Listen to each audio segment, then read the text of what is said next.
રાજકોટ જિલ્લાના ઉપલેટા તાલુકાના ગઢેઠળ મુકામે આવેલા ગાયત્રી આશ્રમ ખાતે આજરોજ દત્ત જયંતિની ભક્તિભાવપૂર્વક ઉજવણી કરવામાં આવી હતી, જેમાં ગાયત્રી માતાના ઉપાસકો માટે દિવ્યધામ ગણાતા આશ્રમે લાલબાપુના માર્ગદર્શન અને નિશ્રામાં સમગ્ર આયોજન કરવામાં આવ્યું હતું।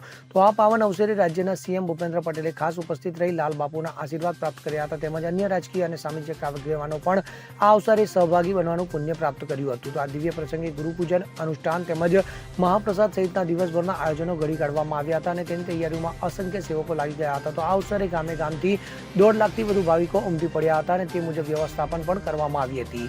તો આ સમારોહમાં આસપાસના 115 ગામ માટે ધુમાડાબંધ ગામ જમણની વ્યવસ્થા કરવામાં આવી હતી અને દિવસ આખો મહાપ્રસાદનો ભાવિક ભક્તોએ લાભ લીધો હતો। તો વેદ માતા ગાયત્રી માતાજીની તેમજ મહાલક્ષ્મી અને સરસ્વતી માતાજીની અસીમ કૃપા મેળવવા રાજ્યના મુખ્યમંત્રી ભૂપેન્દ્ર પટેલ, દીવાબા જાડેજા, રાઘવજી પટેલ, કિરીટસિંહ રાણા, ભૂપેન્દ્ર ચુડાસમા, અમરીશ દેર ઉપરાંત રાજકીય અને સામાજિક આગેવાનોએ વેદ માતા ગાયત્રી માતાજી તેમજ મહાલક્ષ્મી અને સરસ્વતી માતાજીની અસીમ કૃપા મેળવવા હાજરી આપી હતી। તો આ પ્રસંગે 1100 થી વધુ લાલબાપુનું પૂજન કરી શિષ્ય ભાવ પ્રગટ કરવામાં આવ્યું હતું। તો એક સાથે 1.5 લાખથી વધુ લોકો ભોજન કરે તેવી મોટા ગ્રાઉન્ડમાં વ્યવસ્થા પણ કરવામાં આવી હતી, તેમજ દર્શન અને વાહન પાર્કિંગ સહિતની તમામ વ્યવસ્થાનું આગોતરું આયોજન કરી લેવામાં આવ્યું હતું। તો દત્ત જયંતિ સમારોહમાં લાલબાપુએ મનુષ્ય જ નહીં અબોલ જીવોની પણ ખેવાના કરી છે અને લાલબાપુ દ્વારા એક નવતર આયોજન કરવામાં આવ્યું હતું, જેમાં ઉપલેટા તાલુકામાં ગૌમાતા માટે નિરણ, ચકલા માટે ચણ, કૂતરા માટે લાડવા, માટલા માટે બુંદી અને કીડી માટે કીડિયારું પૂરવામાં આવેલ હતું, જેથી અહીંની પાવન ભૂમિ પર અજર દરેક જીવ દિવ્ય દિવસની અનુભૂતિ કરે છે। તો દત્ત જયંતિ નિમિત્તે જે લોકો લાલબાપુને ગુરુ બનાવવા માંગતા હોય તેવા દરેક લોકો લાલબાપુની પૂજા કરી હતી અને એક સાથે 1100 લોકો પૂજા કરે તે માટેની ખાસ વ્યવસ્થા ગોઠવવામાં આવી હતી।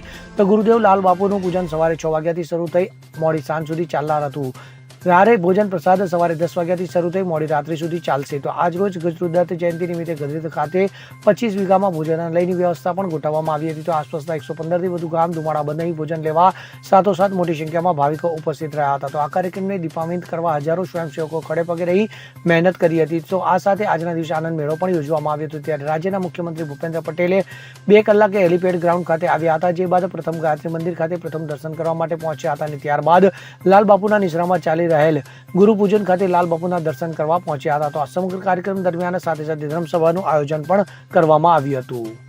જી જય માતાજી। હું પીટી જાડેજા, આંતરરાષ્ટ્રીય પ્રમુખ ક્ષત્રિય સમાજ। આજરોજ આપની મીડિયા મારફત જણાવું છું કે આજનો કાર્યક્રમ આપ પોતે પણ જોઈ રહ્યા છો અને હું પણ આપને જણાવું છું કે 2 લાખથી વધુ માણસો આજે પ્રસાદ લેશે। બાપુ એવા એક ભક્તિશાળી માણસ છે કે આ ધરતી ઉપર વિશ્વામિત્ર પછી જો કોઈ સંત થયા હોય તો એ લાલબાપુ છે। લાલબાપુને કોઈ સાથે ભેદભાવ હોતો નથી, દરેક સમાજને બરાબર છે, દરેક એના ભક્તો લાખોની સંખ્યામાં છે અને આજે બાપુને ભગવાનની જેમ માને છે। આ ગાયત્રી ધામમાં બાપુ જે એનો સમર્પણ ભાવ છે અને બાપુ જે રીતે જીવન જીવે છે કે એમની પાસે સાયકલ પણ નથી, મોબાઈલ પણ નથી, કોઈ વસ્તુનો ઉપયોગ કરતા નથી, બેંકમાં ખાતું નથી, એકાઉન્ટ નથી, જે કાંઈ સ્વયંભૂત ક્યાંથી આવે છે અને કઈ રીતે ક્યાં જાય છે એ બાપુને પણ ખ્યાલ નથી ને બાપુ ઘી કે દૂધ પણ ખાતા નથી અને સાદું એક એની રસોઈ તમે જુઓ, તમને કલ્પના ન થાય કે સંત આવા ન હોય।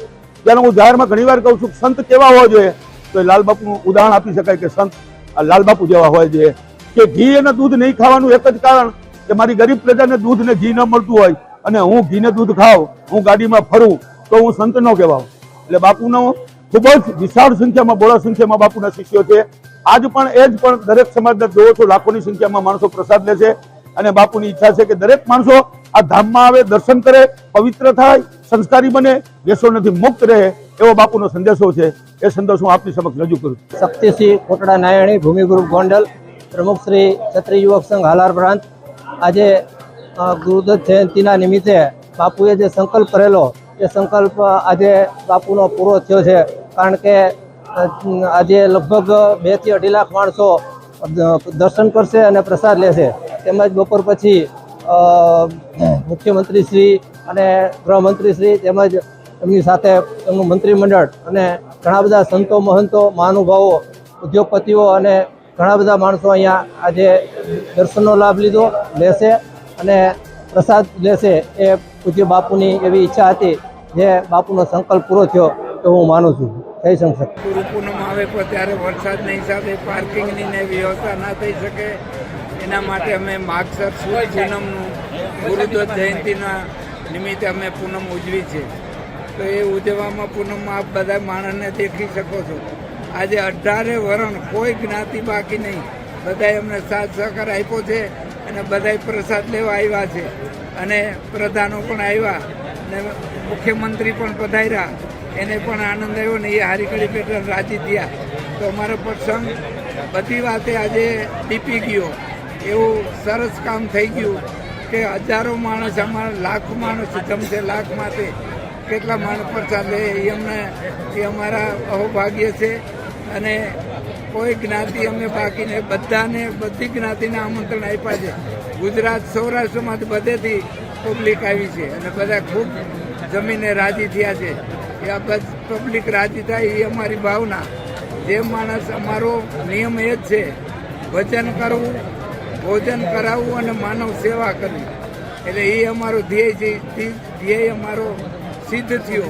અને આજે જો મુખ્યમંત્રી સાહેબે આવીને પાછા ભૈયા હોતે ગયા એના ટાઈમે, તો એની હાજરી આપી. આજે વચન આપ્યું હતું 2 વર્ષ પહેલાં કે હું એકવાર આશ્રમે આવીશ, તો પોતે આવ્યા અને આવીને વચન પૂરું કર્યું એની. તો એ બહુ આનંદની વાત થઈ અને આ પબ્લિકને જોઈને બહુ આનંદ થયો કે જાજુ માણસ આવ્યું. જાજુ માણસ કેમ જમે એમ અમે ખૂબ આજ મહિના દિવસ ત્યાં કોશિશ કરતા હતા આમંત્રણ દેવાની. ખૂબ માણસો આવ્યું અને એમાં અમે ખૂબ રાજી થયા છીએ. અને અમારો પ્રસંગ ખરેખરો દીપી ગયો, સારામાં સારો. અને કોઈ વિઘ્ન વિના નિર્વિઘ્ન અમારું કાર્ય પરિપૂર્ણ થયું છે. બોલો જય માતાજી. ગધેસર આશ્રમ ઉપલેટા તાલુકામાં આજે ગુરુદત્ત જયંતિ નિમિત્તે ગુરુ પૂર્ણિમા અહીંયા આજુબાજુમાં ખેતર હોય તો નથી થઈ શકતા, એટલે ખાસ બાપુના આજે ગુરુ પૂજન નિમિત્તે સમગ્ર ગુજરાતમાંથી લાખોની સંખ્યામાં અહીંયા લોકો ગુરુના આશીર્વાદ લેવા માટે ખાસ પધાર્યા છે. રાજ્યના મુખ્યમંત્રી પણ આવે છે અને 100થી વધુ ગામને ધુવાડાબંધ પણ આજે અહીંયા જમણવાર છે. ગાયોનો ચરો, કૂતરાને લાડવા, પક્ષીને ચણ અને વેણુ નદી છે એને માછલીને પણ બુંદી લાખોની સંખ્યામાં અહીંયા માછલીઓ છે એને પણ પ્રસાદી આપવાની છે. આજે ગુરુના આશ્રમમાં આપ જોઈ શકો છો સમગ્ર ગુજરાતમાંથી પૂજ્ય લાલબાપુ, રાજુ ભગત અને દોલુ ભગતના સમગ્ર શિષ્યો છે અહીં મોટી સંખ્યામાં આવ્યા છે અને ગુરુજીના ખાસ આશીર્વાદ બધા લેવાના. જયદેવસિંહવાળા ગધેસર પૂર્વ તાલુકાની ચેરમેન, આજરોજ ગુરુદત્ત જયંતિનું આયોજન ગધેસર ગાયત્રી આશ્રમે કરેલ પૂજ્ય લાલબાપુ, રાજુ ભગત અને દોલુ ભગત ત્રણેયનો એવો સંકલ્પ છે કે અહીંયા જાજામાં જાજી પબ્લિક પ્રસાદ લે. 115 ગામ ધોળાબંધ કર્યા છે અને સૌ જાજામાં જાજુ જેટલો માણસો પ્રસાદ લેશે એ બાપુ ખુશ થાય. તો અત્યારના સમયની અંદર 30,000 માણસ તો પ્રસાદ લેવા ચાલુ થઈ ગયું છે અને હજી સાંજ સુધીની અંદર 2 લાખથી ઉપર પબ્લિક પ્રસાદ લેવાની શાંતિપૂર્વક સૌ જ્ઞાતિ સાથે રહી અને આ પ્રસંગને દીપાવવાનું આયોજન કર્યું છે. મુખ્યમંત્રી પણ અહીં પધારવાના છે, એની સાથે ઘણું મંત્રીમંડળ પધારવાનું છે અને ઘણા મહાનુભાવો પધારવાના છે અને રાજવી પરિવાર ઘણો પધારવાનો છે અને અમારા આજુબાજુના જિલ્લામાંથી પણ આગેવાનો પધારવાના છે, પ્રમુખો પધારવાના છે. સૌ પબ્લિક અહીંયા પ્રસાદ સાથે લેવાની છે. પ્રવીણભાઈ માકડિયા, સૌરાષ્ટ્રની સુપ્રસિદ્ધ ઉપલેટા તાલુકાનું ગધેસર ગામ ને ગાયત્રી આશ્રમની પૂજ્ય લાલબાપુની જગ્યા. આજે અહીંયા લાખો માણસો આવી રહ્યા છે. આજ બપોરે 2 વાગે ગુજરાતના વર્તમાન ગુજરાતના મુખ્યમંત્રી શ્રી ભૂપેન્દ્રભાઈ પટેલ પણ પધારી રહ્યા છે. પરંતુ સૌરાષ્ટ્રના ગામે ગામથી આજે લોકો આવી રહ્યા છે. લગભગ 125 જેટલા ગામો આજે ધોવાડાબંધ જમશે. અહીંયા ભાઈઓ અને બહેનો સ્વયં શિસ્તથી આજે આ પ્રસંગનો લાભ લઈ રહ્યા છે અને એમ કહી શકાય સૌરાષ્ટ્રની દેહાણ જગ્યાઓમાંની આ એક ગાયત્રી આશ્રમ પૂજ્ય લાલબાપુ અકિંચન સ્વભાવ અને તપસ્વી અને નિષ્ઠાપૂર્વકનું એમનું જે જીવન છે એનો જે પ્રભાવ છે સમાજ ઉપર એ આજે આપણે દેખાઈ રહ્યો છે. એટલે આજે ગાયત્રી આશ્રમે લાખો માણસો પ્રસાદ લેશે. કયા પ્રકારનો છે, શું વ્યવસ્થા છે, શું છે?